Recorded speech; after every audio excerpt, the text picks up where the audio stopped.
Memperhitungkan bahwa mereka akan sukses sebagai juara grup, terus ketemu dengan Inggris di semifinal, ngalahin Perancis ketemu Argentina dulu. Ya, ngalahin Argentina di perempat final. Oh, wait. Berarti berarti 8 besar Portugal Argentina, Portugal yang bakal menang. Iya, kalau gue sih ngeliatnya masih seperti itu. 4 tim yang masuk semifinal aja. Siapa ya? Perancis lawan Spanyol, Spanyol lawan Spanyol. Inggris lawan Portugal. Inggris lawan Portugal. Iya. Yakin Portugal sampai semifinal? Sampai, gue yakin mereka masih bisa ngalahin Argentina. Tapi kan ini kan tanah Amerika kan. Biasa tanah Amerika Udah nggak berlaku sejak Jerman ngancurin Brasil 7-1. Sampai match day pertama. Gue sih masih ngelihat Jepang kemungkinannya ada. Tim kejutan. Sampai mana kira-kira? Bisa sampai perempat final. Perempat Mereka final, belum pernah sampai perempat final kan. Oh, paling sampai perempat final Iya, ya. sampai Paling perempat nggak ya. final.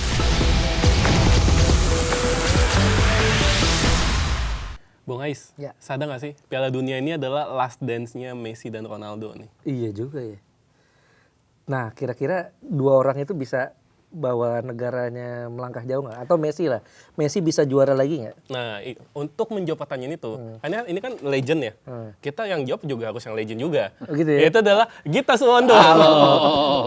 Thank you ya sudah datang ya. Siap. Ini pandit legend. Iya, kalau Doi legendnya Brazil ini. Bajunya udah kelihatan sih. Nggak Bajunya. legend-legend amat sih. Waktu Bellini ambil Piala Dunia pertama gue belum ada. Sobat Adius, tahu nggak Bellini? Gue tanya nih. Bellini loh. Tahun berapa itu Bellini? Tahun 58 atau 62. Gue belum lahir juga. Gue nyokap gue belum lahir. Ini Piala Dunia udah panas ya, udah match day pertama ya. Iya. Pekan pertama udah Kelar selesai. ya. 24 pertandingan ya udah selesai. biasa ya. 75 gol. Hmm. 61 pencetak gol. Wow. 66 sih, ada yang 5 tapi bunuh diri ya. Oh, iya. Jadi nggak dianggap pencetak gol. Jadi 61 mencetak gol buat negaranya masing-masing dan top skorernya itu yang luar biasa. 3 gol Leo Messi, gol ke-14, 15, 16 sama dengan Miroslav Klose sekarang. sama. Itu nggak nyangka sih sebenarnya. Umur 38 ya. 38 hat-trick terus nyamain rekornya Klose. Waktu Klose aja orang nggak percaya bisa ngelewatin rekornya R9 ya. Sekarang Messi yang nyamain. Dan kalau Messi kayak gini terus jangan-jangan nyampe ke 20. Tambah 4 gol lagi dong ya berarti ya.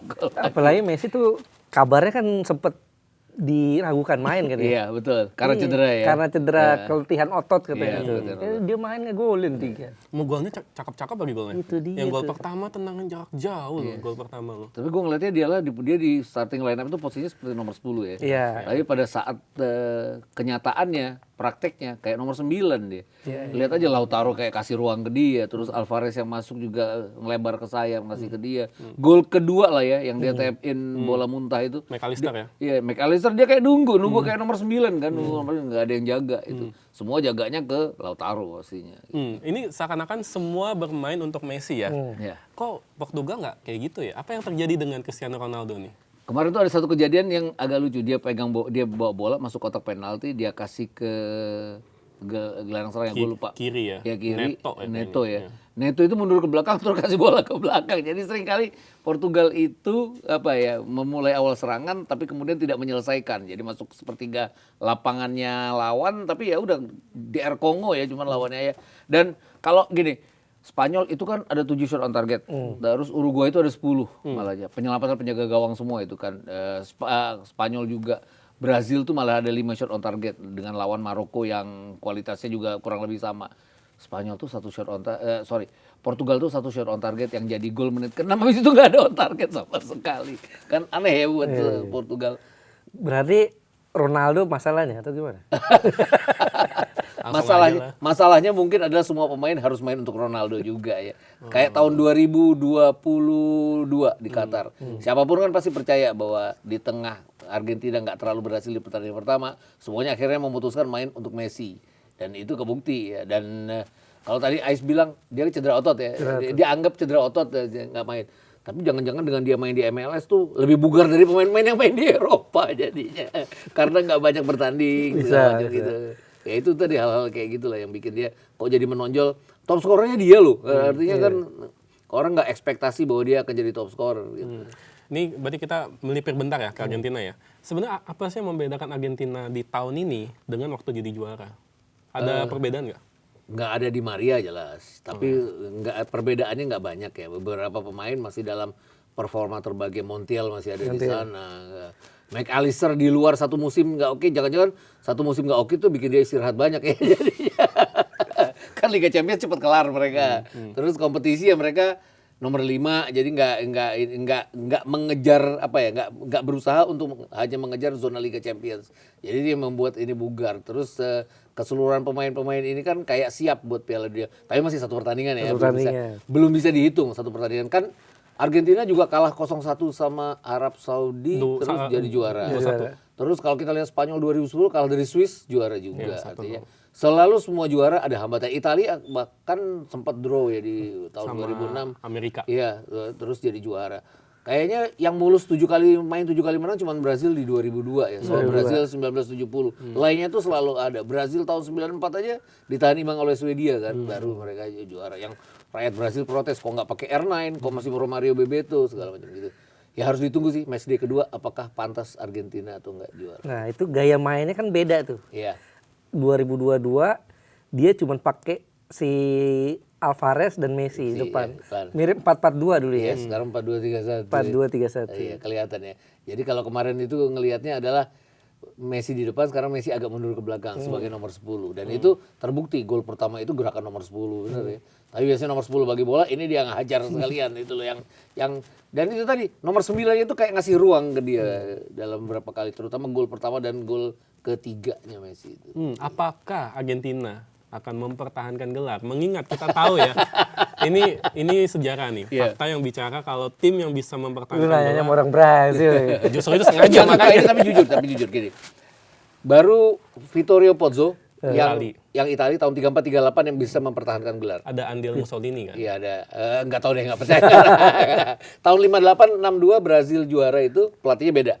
Kaptennya juga beda itu. Nah kalau sampai sekarang ini kejadian, Scaloni akan jadi orang pertama yang mempertahankan gelar, Leo Messi akan jadi orang pertama yang ngangkat piala 2 kali. 2 kali beruntun ya. Secara penggemar sepak bola, gue pengen banget itu terjadi. Secara orang Brazil enggak sih. Tapi enggak, jujur pengen gue ngeliatnya. Tapi Maradona kan 86-90 nyaris tuh ya. Iya, nyaris itu. Pelatihnya sama nggak tuh? Sama. Sama ya? Sama. Iya. Itu nyaris dia, Nyaris tapi gagal ya. Di tengah waktu 90 kan dia ini ya kalah di awal, terus adu penalti juga semifinal, mereka sampai ke final, kalahnya juga cuma penalti dari Jerman, itu nyaris. Sebelum itu nggak nyaris, tapi ini balik-balik lagi. Perancis 4 tahun lalu kan nyaris juga ya mempertahankan gelar, gagal. Penalti. Kalau waktu itu mempertahankan Didier Deschamps kan jadi orang pertama, tapi ini gagal itu tadi. Tuh, berarti Argentina juga nanti nyaris juga tuh. Impiannya dari Bung Gita. Tapi gini, Argentina itu kalau juara grup, Portugal juga juara grup. Portugal kan masih mungkin kan juara grup. Perempat final mereka akan ketemu. Wow, itu akan jadi jawaban siapa lebih baik dari antara Messi dan Ronaldo. Tapi sejauh ini kayaknya Messi lebih baik ya. Nah, cuman ini pasti diserang sama penggemar Ronaldo. Tapi gini deh, gini. Apa yang sebenarnya terjadi dengan Ronaldo sih? Banyak yang bilang nih Ronaldo punya post power syndrome. Apa benar? Enggak. Semua nggak main buat Ronaldo ya. Nah, itu dia. Kenapa sih kalau kayak gitu? Gak tau, Bruno Fernandes aja waktu di MU ya kayak memberi jarak ya sama Ronaldo. Ronaldo keluar baru dia oke mainnya kan. Itu kayak ada apa ya? Nggak pengen Ronaldo jadi sesuatu bersama Portugal. Itu aja kalau gue ngelihat orang-orang Portugal. Beda sama Ronaldo dan Portugal 2016 ya. Nah. Oh, waktu juara Semua bermain main untuk Ronaldo. Dan bahkan Ronaldo cedera dia keluar, dia ngatur pun oke. Bahkan pelatihnya pun oke diatur sama Ronaldo itu. Santos ya. Iya. Bahkan waktu itu Portugal itu kan nggak pernah menang sampai 4 pertandingan pertama ya. Draw. Ya, juara 3 terbaik itu salah satu dari 4 terbaik juara 3 urutan ketiga.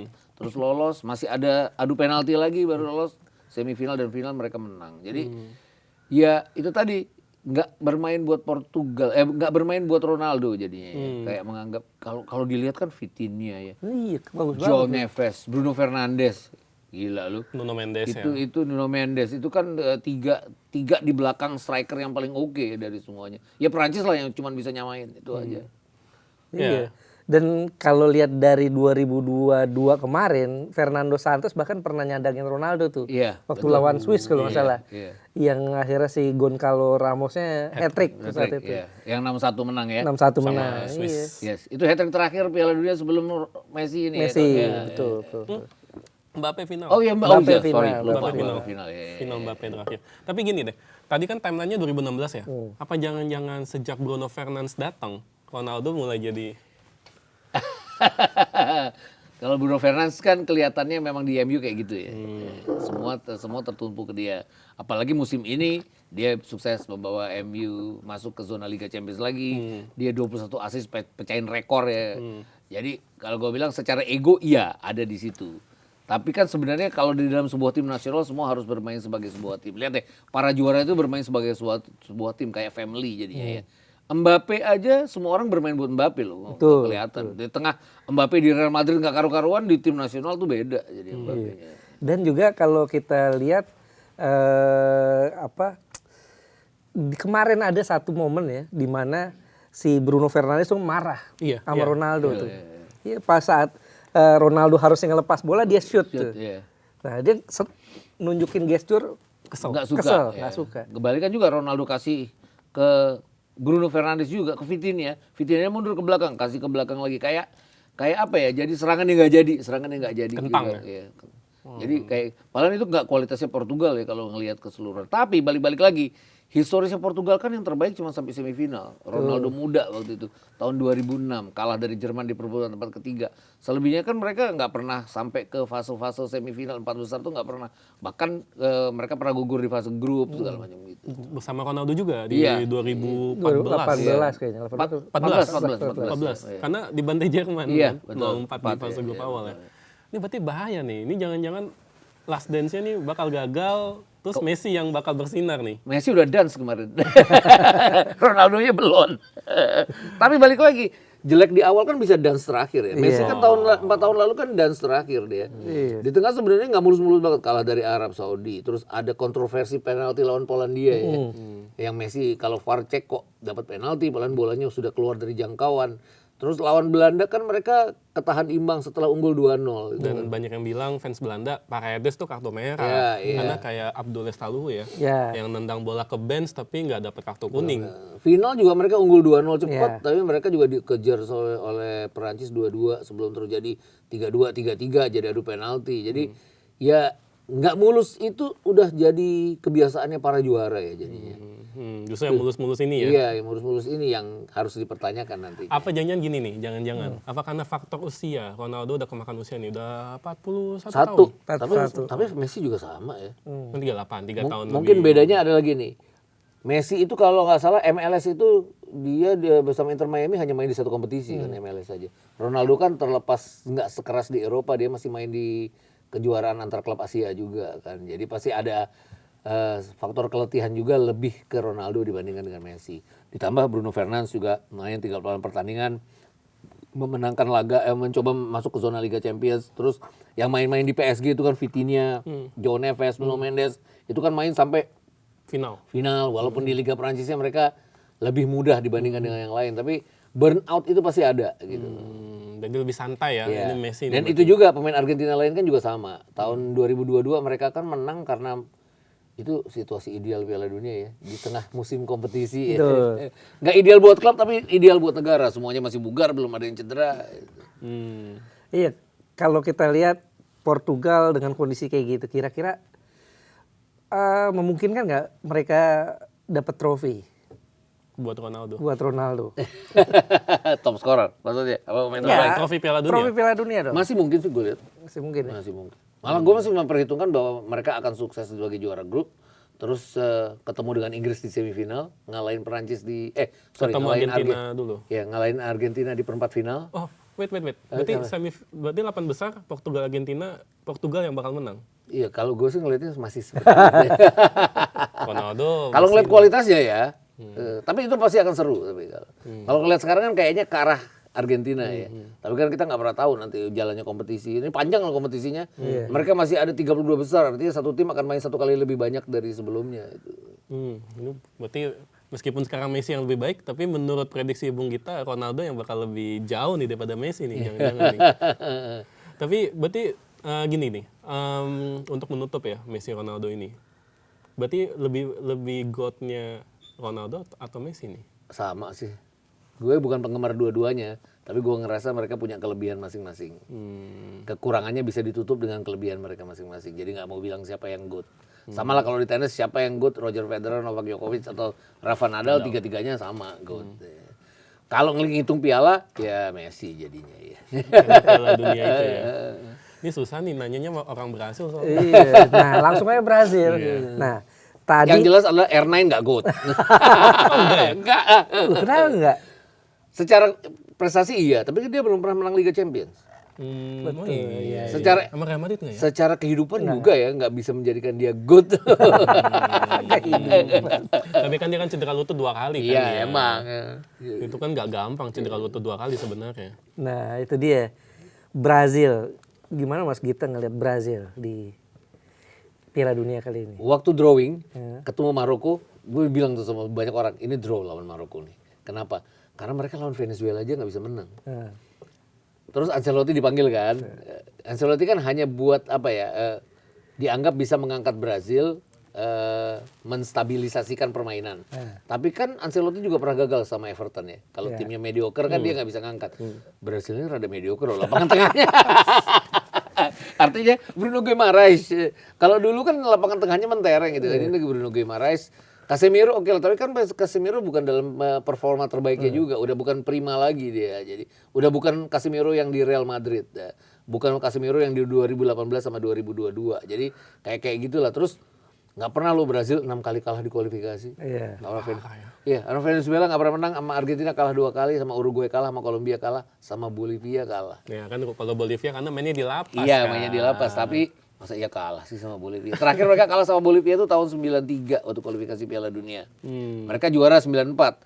Tapi kan Romario Bebeto nggak main di lapas itu. Kan ada Igor Thiago sekarang. Nah itu nomor 9 ya, datangnya kok dari Brentford ya. Itu dia tuh.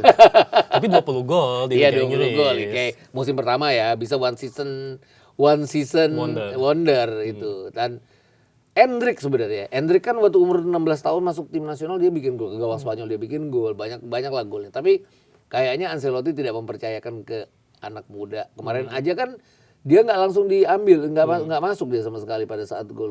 Dia main di pertandingan friendly lawan Mesir. Dia bikin gol. Golnya itu kan tipikal number 9 banget ya. Dapat umpan dari Rafinha juga. Kalau Rafinha sama Vini nggak jalan, berantakan Brazil. Kemarin Rafinha ini nggak jalan, Vini lumayan jalan, makanya gampang. Itu bener gak sih? Karena di interview ya, Vini waktu itu sempat ditanya. Karena kan dia waktu hydration break ya. Neymar sempat ngedatengin tuh sama ke Vini sama Bruno Guimaraes. Katanya Vini, iya Neymar tuh ngasih arahan. Katanya karena Rafinha ditutup, si Vini tuh diminta untuk lebih ke dalam. Biar kalau misalnya dapat umpan langsung shoot.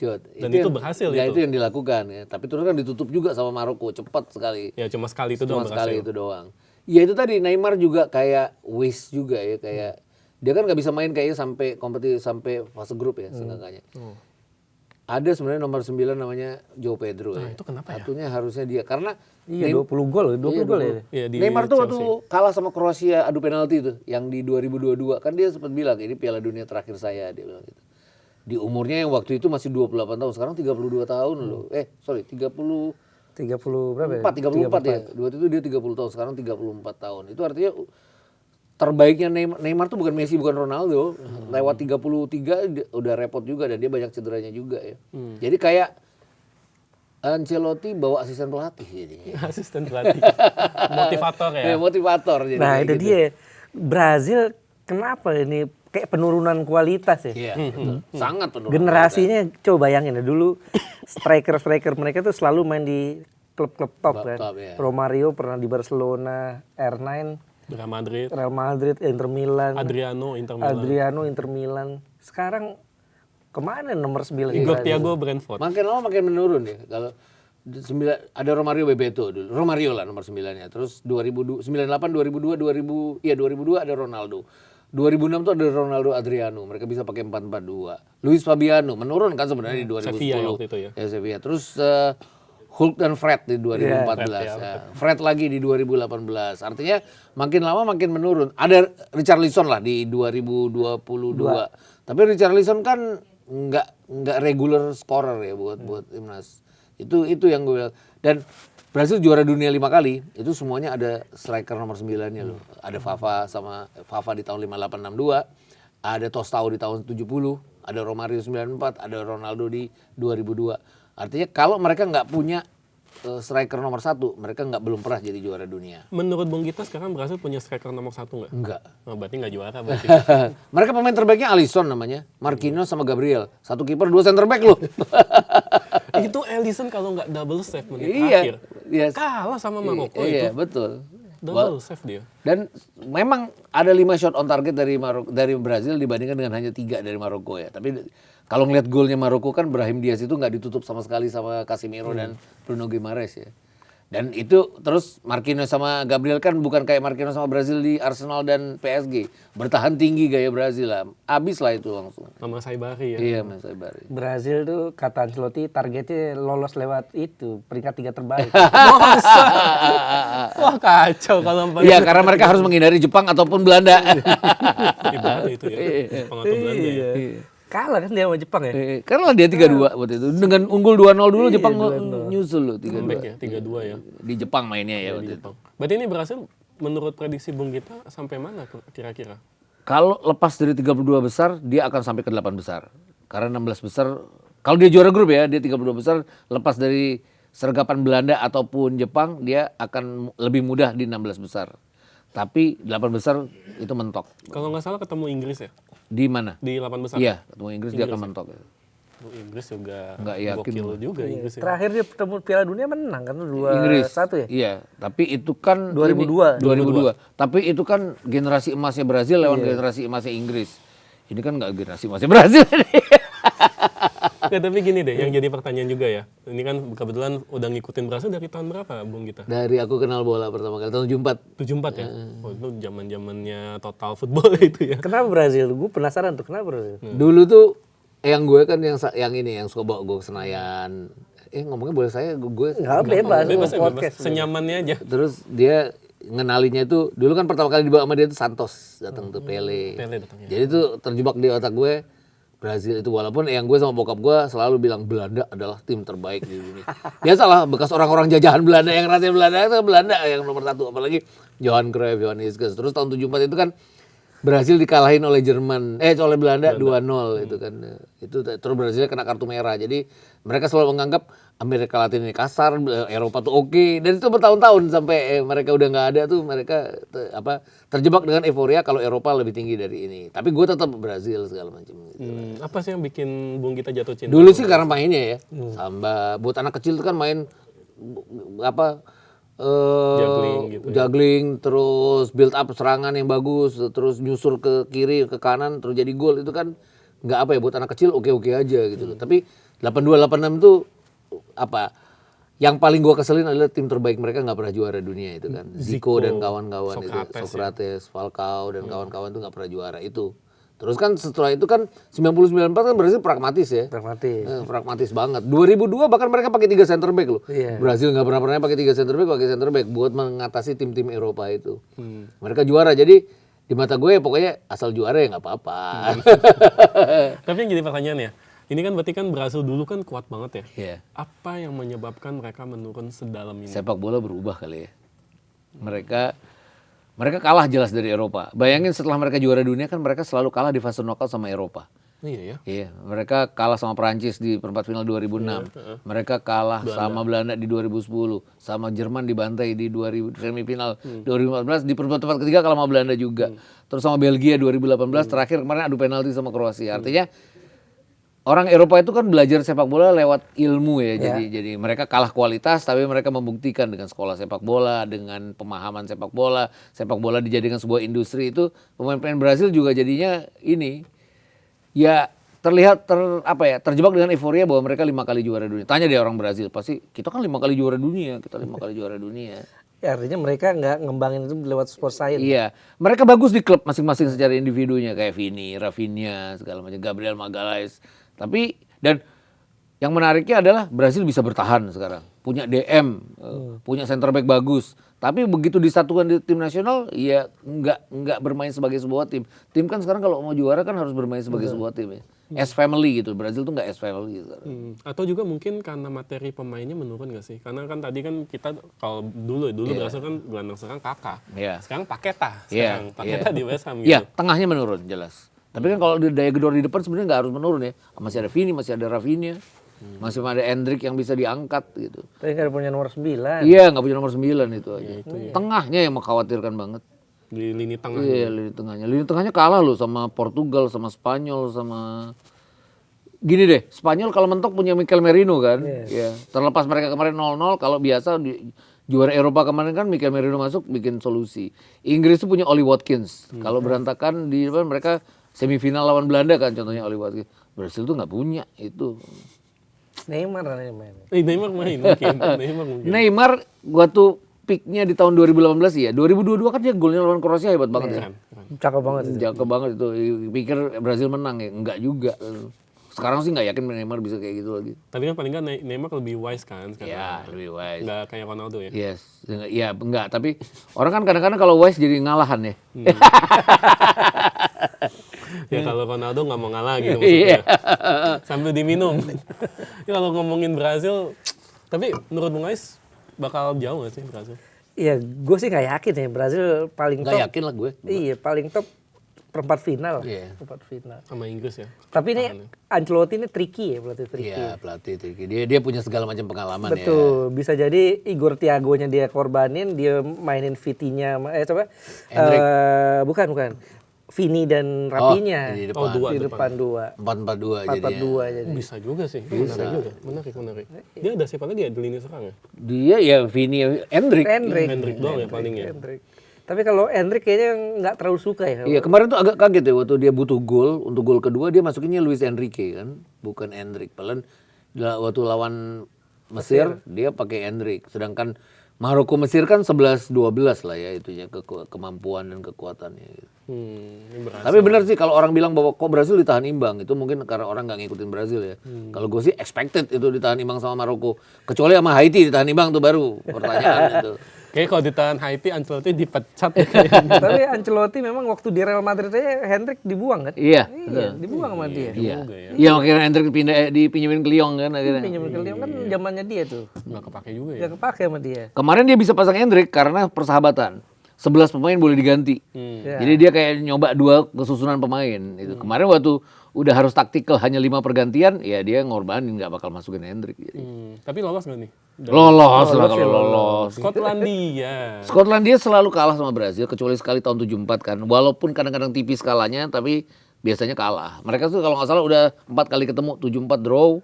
Terus tahun 82 Brazil menang 4-1, tahun 90 Brazil menang 1-0, terakhir pembukaan 98 tuh Brazil menang 2-1. Menang lah kalau lawan Scotland. Luar biasa datanya ya. Kalau Brazil deh kayak komputer berjalan. Iya, apa loh, udah kayak Wikipedia berjalan nih. Semuanya tahu loh gue gitu. Itu Brazil ya. Selain Brazil kan di Piala Dunia ini kira-kira siapa yang bakal booming jauh? Ya juara lah ya. Juara. Kandidat juara. Gue tuh kemarin waktu awal-awal bilangnya Spanyol ya. Sampai orang kaget kan, kok Spanyol nggak Brazil.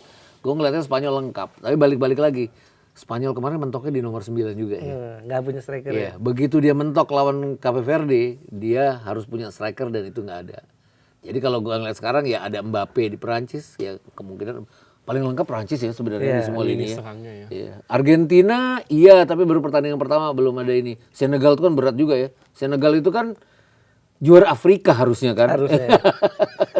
Juara Afrika yang tidak dijadikan juara Afrika kan jadinya. Oh bukan Maroko ya?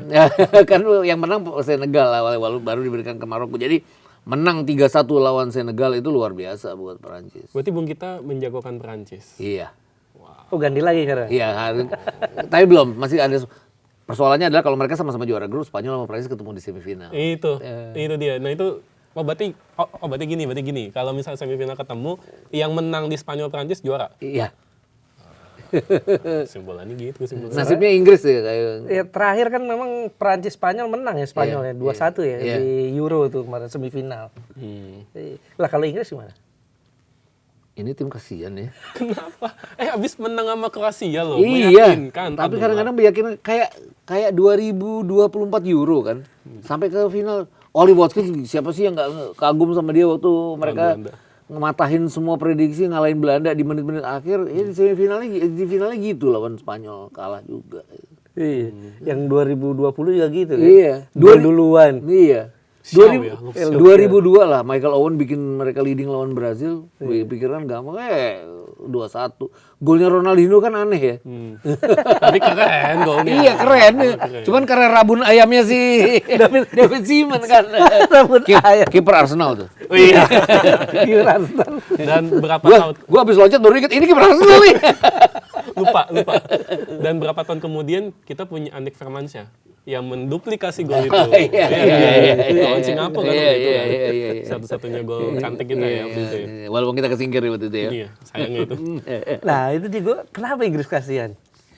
Ya mereka kayak punya generasi emas tapi lawan-lawannya juga punya generasi emas ya. Taruhlah mereka lolos sampai final nih. Mereka Tapi ngalahin sekarang Portugal. generasi emas Inggris. Enggak juga. Tapi kan mereka punya tim yang kuat yang dari 2018 semifinal, terus 2020 sampai ke final Euro, tahun lalu sampai ke semifinal Euro juga. Jadi mereka konsisten di situ. Tapi kan sekarang mereka, kalaupun mereka lolos sampai final ketemunya Spanyol atau Perancis, berat loh buat mereka. Tapi Inggris dari bracket seberang kemungkinan final tuh. Iya kalau ngeliat kekuatannya. Berarti ngalahin Brazil, Argentina. Brazil kalah sama Inggris. Portugal juga kalah. Belum tentu. Belum tentu. Tapi Brazil, yang paling lucu gini, jangan ngomongin Brazil nih. Inggris ketemu Jepang. Kalau Jepang ngalahin Brazil. Oh Jepang ketemu Inggris. Misalnya Jepang Brazil juara grup. Ketemu Jepang runner up kan. Misalnya runner up kan bisa aja kalah goal difference sama Belanda misalnya ya. Jepang runner up ketemu ya. Brazil kalah sama Jepang. Itu kan ketemu nanti di semifinal. Jepang Inggris ya. Jepang Inggris. Jepang menang sama Inggris ya. Terakhir di friendly. Wah. Jepang tuh di friendly menang sama Brazil, menang lawan Inggris. Iya, Gila sama Jerman juga menang ya. Sama Jerman itu 2022. Iya, dua-dua. Iya, tapi sama Belanda seri tapi. Ada friendly setelah 2022 menang 4-1 di Jepang. Oh iya betul. Sempat. Ada Iya sekali. di 2022 mereka tuh fase grup, satu grup sama Spanyol, sama Jerman, sama satunya Costa Rica. Betul, Jepang juara grup. Iya, kalahnya sama Costa Rica malah. Costa Rica. Kalau misalnya tim kejutan nih, Bung Gita. Kalau tim kejutan nih siapa nih tim kejutan? Sampai match day pertama. Gue sih masih ngelihat Jepang kemungkinannya ada. Tim kejutan sampai mana kira-kira? Bisa sampai perempat final. Mereka Mereka belum pernah sampai perempat final kan? Oh, paling sampai perempat final ya. Paling enggak ya. Gue nggak terlalu perempat lihat. final mereka pernah dong 2018. Oh 2018. Belum. Enggak. Jepang. Belgia 16 besar. 16 besar ya. Iya, 16 besar. Itu juga karena mereka naif ya. Iya. Mereka unggul 2-0. 2-0 duluan. Lawan Belgia, generasi masih Belgia, mereka unggul 2-0, mereka nggak bertahan loh. Betul, tetap nyerang ya. Iya. Padahal udah jelas-jelas loh, Belgia main bola atas padahal. Jelas-jelas. Dan gol ketiganya Belgia kan cornernya Jepang yang di counter sama Belgia terus jadi gol. Nasser Chatli ya, gol terakhir ya. Itu kalau mereka bisa menjaga kenaifan mereka, ini kan kadang-kadang masih naif juga nih. Mereka bisa sampai ke perempat final. Pertama kali dalam sejarah mereka sampai ke perempat final. Enggak Iran. Iran tuh pertahanan kuat. Amerika rudal nggak tembus-tembus. Kemarin lawan New Zealand bobol 2 kali loh. Lawan Chris Wood sama Elijah Just loh mereka bobol 2 kali. Capek dia tuh, kasihan. Iya. Dan golnya prototype ya, golnya sih itu kan dia pegang bola, dia puterin nggak ada tiga dikelilingin 3 pemain itu dia kasih ke Elijah Just. Chris Wood jadi big man ya. Iya, jadi kayak Juru waktu di 2018 ya. Itu ya nggak terlalu yakin sama Iran. Jadi. Nah, kalau Maroko gimana? Maroko kan Iya. 4 tahun lalu kejutan kan? Iya. Sampai Gue tuh belum semifinal. ngeliat bracketnya. Kalau mereka juara grup, mereka yang kan ketemu Jepang atau Belanda ya. Itu kan repotnya C itu ketemu F ya. Itu di 32 besar tuh udah selalu ketemu 4 kekuatan itu. Bayangin Brazil tuh nomor 6, Maroko tuh nomor 7, Belanda tuh nomor 8. Terus Jepang tuh nomor 15 ya kalau nggak salah. Jadi itu 4 kekuatan yang sudah ketemu di 32 besar. Taruhlah Jepang sekarang kan kemarin waktu lawan Belanda kan bertahan ya. Ya. Akhirnya Jepang sadar bahwa ketemu yang lawan yang lebih berat mereka bertahan. Tapi mereka bisa loh membawa pertandingan itu ke adu penalti dan terus menang jadinya. Waduh luar biasa ya Bung Gita ya. Nah, jadi kalau dari semua nih, yang Mas Gita masih tetap Perancis atau Spanyol ya? Iya. Juaranya antara itu, finalnya Karena gue yakin Spanyol masih bisa juara grup. Terlepas mereka ditahan Bang Tanjung Ferdi. karena kan mungkin Lamine Yamal nggak main dari awal kan. Iya betul. Ada Cedera faktor- ya kemarin ya. Cedera kan. Finalnya ketemu Inggris. Kalau 4 tim nih, 4 tim yang masuk semifinal aja, siapa ya? Prancis lawan Spanyol, Prancis lawan Spanyol. Inggris lawan Portugal masih. Inggris lawan Portugal. Iya. Yakin Portugal sampai semifinal? Sampai, gue yakin mereka masih bisa ngalahin Argentina. Tapi kan ini kan tanah Amerika kan. Biasa tanah Amerika Udah nggak berlaku sejak Jerman ngancurin Brasil 7-1. udah hilang ya. Udah hilang ya. Itu memorinya terkenal. Tapi Itu Brasil nggak selemah sekarang loh, itu kalahnya 7-1 walaupun waktu itu nggak ada Neymar, nggak ada Thiago Silva ya. Tapi Jermannya lagi bagus. Iya, Jermannya lagi bagus. terakhir. Ya. Waktu menonton Jerman Brasil 1-7. Bung Gita waktu itu bagaimana waktu itu? Paginya, itu kan pertandingan dini hari, keesokan harinya kan. Paginya sebelumnya, sehari sebelumnya tuh diundang di E-News juga. Diundang di Iya, Anies TV juga? Oke. News waktu itu ya. Oh, News, Nah, oke. ditanya prediksi ya, gue waktu itu cuma bilang gini, kalau Brasil bisa tahan imbang 0-2, kalah 0-2, ini luar biasa Brasil. Nggak percaya tuh waktu itu yang ininya. Masa sih katanya iya 0-2, ternyata 1-7. Gue nggak nyangka 1-7. Jadi waktu gol pertama datang, kan Brasil nyerang tuh 10 menit ya, terus kemasukan gol pertama. Masih bisa diuber, terus gol kedua, gol ketiga, keempatnya kan gampang banget ya. Udah tutup TV tuh. Nah, lihat Jerman sekarang gimana? Terakhir nih, terakhir. Iya, kayak Havertz ya. Kayak Havertz. Si Musiala. Ya, tapi Curaçao gini. Kalau lawan-lawan Jerman bermain seperti Curaçao di 20 menit pertama, berarti Jerman masih bisa repot. Gak mungkin masalahnya. Gak mungkin. Tapi Jerman kan masih lupa lawannya. Bracketnya ketemu Prancis di 16 besar. Iya itu persoalannya, beratnya di situ mereka. Ketemunya tuh mereka udah, ini Piala Dunia emang nggak ini ya, di grup banyak nggak ada group of death nggak ada kan? Iya, paling Prancis ya. Iya, nggak terlalu grup death kayak dulu. Tapi deathnya tuh di 32 besar sama 16 besar jadinya itu. Jadinya Ketemunya tuh udah duluan di situ. Jadi ramenya Piala Dunia tuh di situ jadinya. Dan gue nggak yakin nih kalau Slotterbeck disuruh ngejar Mbappe itu kesusahan itu. Iya, Karena makanya. Senegal kalau di Bali nggak bisa ngejar Mbappe itu keberatan. Nggak terlalu yakin Jerman. Penggemar Jerman sendiri kan bilang mereka mentok di 16 besar. Oh, berarti next Bung Ropan berarti. kita udah Eropa. Jerman kan dia. Jerman. Oh, oke, itu dia akhir dari episode di Sikat Tipis. Thank you Bung Gita. Sama-sama. Semoga berhasil Makasih. melaju sampai jauh. Iya, oke. Waduh, mesti ke katedral dong gue. Bye, thank you.